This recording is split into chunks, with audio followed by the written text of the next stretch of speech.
यहाँ पर राइटर की एक बचपन की स्टोरी है जिसमें वो बताते हैं कि उनके पापा का मिसूरी में एक फार्म हाउस था और वो गिरवी रखा हुआ था। वो कई भाई बहन थे और उनके पास इतना भी फूड नहीं था कि वो इनफ हो उनके खाने के लिए। बैंक वाले कभी भी उनके पापा के पास आते थे और उनसे कहते थे कि हम तुम्हारा घर जब्त कर लेंगे, और ये देख के उन्हें बहुत बुरा लगता था और उनके पापा भी कुछ नहीं कर पाते थे।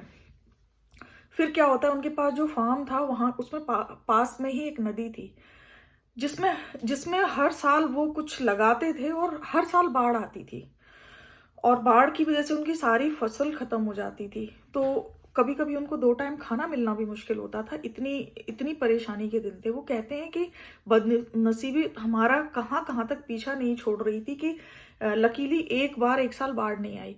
जब बाढ़ नहीं आई तो उन्होंने बहुत अच्छे मक्के की खेती की। यहाँ पर इन कंट्रीज में मक्का जानवरों को खिलाया जाता है, तो उन्होंने सोचा क्यों ना इस बार मीट का बिजनेस किया जाए। वो जानवर खरीद के लाया, उन्होंने उनको मक्का खिलाया। खिला खिला के उन्होंने मोटा कर दिया।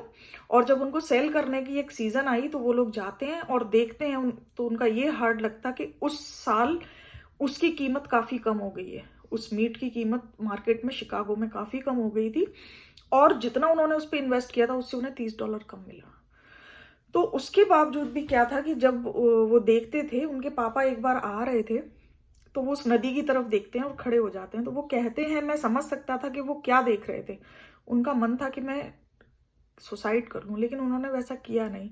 वो क्यों नहीं किया, उसका उसका मैं आपको एक कारण बताता हूँ कि हमारे घर में इतनी कमी होने के बावजूद भी मेरी माँ का एक रूटीन था कि वो रोज रात में सोते समय हमको बाइबल की एक चैप्टर बताती थी जिसमें भगवान की भगवान के